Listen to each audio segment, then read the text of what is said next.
আহমেদ আপনারা জানেন তিনি ইতিহাস বিষয়ক লেখক। দুইজন ঠিক বলেননি যে প্রভাব পড়বে না, প্রভাব পড়তে পারে। আবার মান্না ভাই যেটা বললেন যে তার তো সংগঠন ছিল না, জামায়াতের তো সংগঠন আছে। এখন আরো তো বিশ্ববিদ্যালয়গুলো নির্বাচন হবে, এই ধারায় তো যদি এটা তরুণদের পছন্দ হয়েই থাকে তাহলে এই ধারা তো অব্যাহত থাকবে। আরো দুটো নির্বাচন আছে, জাতীয় রাজনীতিতে এর কি প্রভাব পড়বে? আপনি দেখেন সামনে কিন্তু আন্দোলনের ডাক আসছে। নীলুফার চৌধুরী মনি, আপনাকে দিয়ে শুরু করি। এখানে জামায়াত এবং আরো কয়েকটি সংগঠন কিন্তু বিভিন্ন ইস্যুতে আন্দোলনে যাচ্ছে নির্বাচনের আগে। জাতীয় রাজনীতিতে প্রভাব কতটা পড়বে?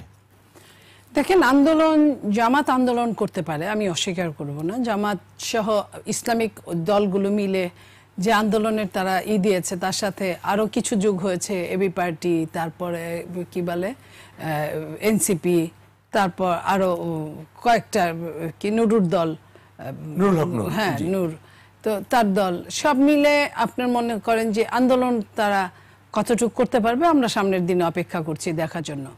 তবে এটার যে প্রতিফলনের কথা যেটা মান্না ভাই বলল, মান্না ভাইয়ের কথা অনেক আগের, তখন অ্যানালগ দুনিয়া ছিল।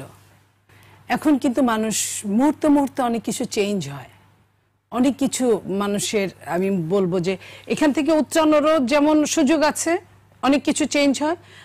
আমাকে বদলালে আমার অনেক কিছু বদলাবে, তারা তাদেরকে বদলালে তাদের অনেক কিছু বদলাবে, আমি এটা মনে করি। আর এই প্রজন্মের সন্তানরা ভীষণ সেন্সিটিভ, তাদেরকে বুঝে উঠতে হবে। এই যে ইয়াং ভোটারদের বুঝে ওঠা উচিত। এবং আমিও মান্না ভাইয়ের মতো মনে করি, মান্না ভাই যেমন ভিপিজিএস হওয়ার পরেও নিজের জীবনের বাকি অংশটুক ফুলফিল করতে পারে নাই, ঠিক তেমনি এই ভিপিজিএস যে পরবর্তীতে সাক্ষ্য রাখবে, কারণ এখানে একটা এনভায়রনমেন্টাল প্রবলেম আছে। আপনাকে একটা প্রশ্ন করতেই চাই, ছাত্রলীগের ভোট শিবিরে গেলে আওয়ামী লীগের ভোট কেন জামায়াতে যাবে না? এর ব্যাখ্যা আপনার কাছে জানতে চাই। এটা পজিটিভও যেমন আছে, এটা নেগেটিভও তেমন আছে। যেতে পারে তো জামাতের, যেতেই পারে, শুনেন, যেতেও পারে আবার নাও যেতে পারে। যেতে পারে কেন, না যেতে পারে কেন? যেতে পারে এই কারণে যে যদি তারা মনে করে যে আমি মৌলবাদ হিসেবেই, পাশের দেশে মৌলবাদ অনেক দিন যাবত আছে, আমি মৌলবাদ হিসেবেই বাংলাদেশটাকে ডেস্ট্রয় করার চেষ্টা করব বা বিশ্বকে বুঝাবো, সেখানে যেতে পারে। আবার না যেতে পারার কারণটা আছে যে এই পতিত আওয়ামী লীগ মনে করতে পারে যে আমার স্বতন্ত্রভাবে আমার 2-4টা পোস্ট, আমার এমপি থাকলে অসুবিধাটা কোথায়, তারা এটা নিয়েও ফাইট দিতে পারে। স্বতন্ত্রভাবে তো দেওয়াই যায়, জামাতের যেমন নিবন্ধন ছিল না, জামাত কি ধানের শীষ নিয়ে দাঁড়ায় নাই, দাঁড়িয়েছে। ওরকম নিবন্ধন না থাকলেও তারা স্বতন্ত্র যে কোনো মার্কা নিয়ে, তার যদি মামলা মোকদ্দমা না থাকে, সে দাঁড়াতে পারে, তাও দাঁড়াতে পারে। কারণ 300 আসনে তো জামাত মনোনয়ন দিয়ে ফেলেছে। যদি দিয়ে ফেলেছে সেটা আলাদা জিনিস। জামাত যদি তার কথা না চেঞ্জ করে, যদি বলে না যে গ্রামে একটা কথা বলে যে গায়ে বাছুরে পিরিত থাকলে বন্ধে যায় দুধ দেয়, মানে গাভী আর গাভীর বাছুরের যদি সম্পর্ক থাকে, মালিক যতই দুধ দোয়ায় নিয়ে যাক, বাছুরের জন্য তার মা দুধ রেখে দিতে পারে, এবং সে যখন তাকে বনে যখন তাকে রেখে আসে তখন সে তার বাচ্চাকে দিতে পারে। এটা গায়ে বাছুরের পিরিত যদি সেই যে সোহবত আছে জামাতের সাথে আওয়ামী লীগের, আপনি বলেছেন সহবত থাকে, সময়ে থাকে, সময়েই থাকে না। মানুষ তার নিজের প্রয়োজনটা সবচেয়ে বেশি ভালোবাসে। নিজের প্রয়োজনে যদি মনে করে, অবশ্যই সে ওইটা যে প্রয়োজনটা সে ডিমান্ড করবে সেটাই সে ফুলফিল করবে।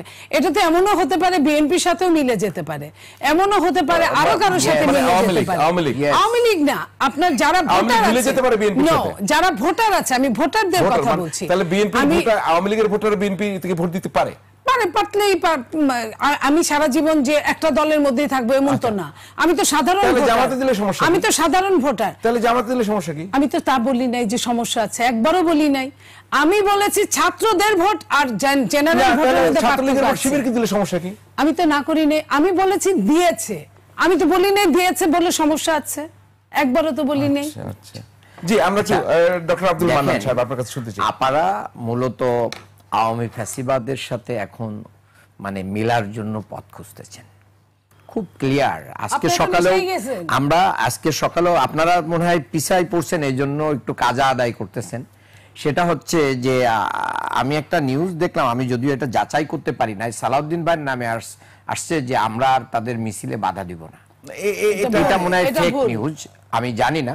তবে জাতীয় পার্টির মহাসচিব এই প্রোগ্রামটার নাম যদি বক্তব্যটা fact checker আমি হ্যাঁ, বলিনি, ওটা চেক করছি, আপনি হ্যাঁ, ওটা উনি বলেন নাই। আচ্ছা ঠিক আছে, ওইটা আমিও এই জন্যই কিন্তু কনফার্ম করে বলি নাই। তবে জাতীয় পার্টির মহাসচিব শামীম হায়দার পাটোয়ারি বলেছেন দায়িত্ব কিন্তু বিএনপির।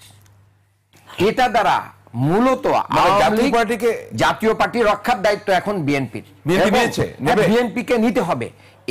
এটা কেন একটা দলের আওয়ামী দোসর যাদের কারণে এই বাংলাদেশের গণতন্ত্র কি হয়েছে, বারবার কত বিক্ষত হয়েছে, বাংলাদেশ কত বিক্ষত হয়েছে, তারা যদি তাদের মহাসচিব যদি বলে যে জাতীয় পার্টিকে রক্ষার দায়িত্ব আছে বিএনপির, আর জাতীয় পার্টির বিএনপি নেবেই দায়িত্ব, বিএনপি নিয়েছে অলরেডি নিয়েছে। কারণ বিএনপি জাতীয় পার্টির অফিস মানে ব্যাপারে যে সমস্ত বক্তব্য এবং কার্যক্রম আসছিল এটার জন্য নিন্দাও করেছে প্যাডের ভিতরে।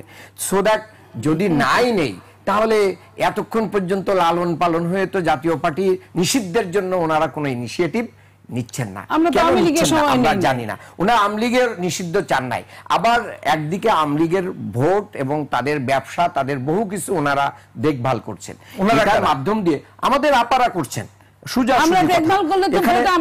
হ্যাঁ, সেই ভোটটা পাওয়ার জন্য জাতীয় নির্বাচনে আপনারা মুখে আছেন। আবার বলছেন যে তত্ত্বাবধায়ক সরকার, রাষ্ট্র এবং বিশ্ববিদ্যালয় প্রশাসন মিলে আপনাদেরকে হারিয়ে দিচ্ছে। তাহলে রাষ্ট্র যে লন্ডনে বসে মিটিং করে, রুদ্ধদ্বার মিটিং করে শুধুই কি 5 ফেব্রুয়ারি মাসে নির্বাচন হবে এই ব্যাপারে ব্রিফ করতে পারে? এটা তো পারে না। সেখানে তো আমরা মনে করি রাষ্ট্রের সাথে মানে বিএনপির একটা নেগোসিয়েশন। এক মিনিটেই আমি শেষ করব। জাকসুর ভিসি কতটা ওপেনলি বলেছেন বিএনপির পক্ষে, রাজশাহী বিশ্ববিদ্যালয়ের জাকসুর ভিসি, জাহাঙ্গীরনগর বিশ্ববিদ্যালয়ের ভিসি ওপেনলি যে বিএনপির পক্ষে তিনি রোল প্লে করেছেন। তো ওনারা তো ওনার পদত্যাগ দাবি করেন নাই, কেন দাবি করলেন না? আমি মনে করি ঢাকা বিশ্ববিদ্যালয় 69 সালে শহীদ আব্দুল মালেকের রক্ত গিয়েছে, 94-এ জাহাঙ্গীরনগর বিশ্ববিদ্যালয় শহীদ কামরুলের জীবন গিয়েছে, শিবিরকে মারা বৈধ ছিল। একটা পাখি মারলে জাহাঙ্গীরনগর বিশ্ববিদ্যালয় 500 টাকা জরিমানা হতো, আর শিবির মারলে উল্লাস হতো।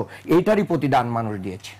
নীলুফার আপা একদমই এক মিনিট যদি কিছু বলতে চান। এটা যদি প্রতিদান হয় তাহলে তো একটা ভোট পাওয়ারও কথা না।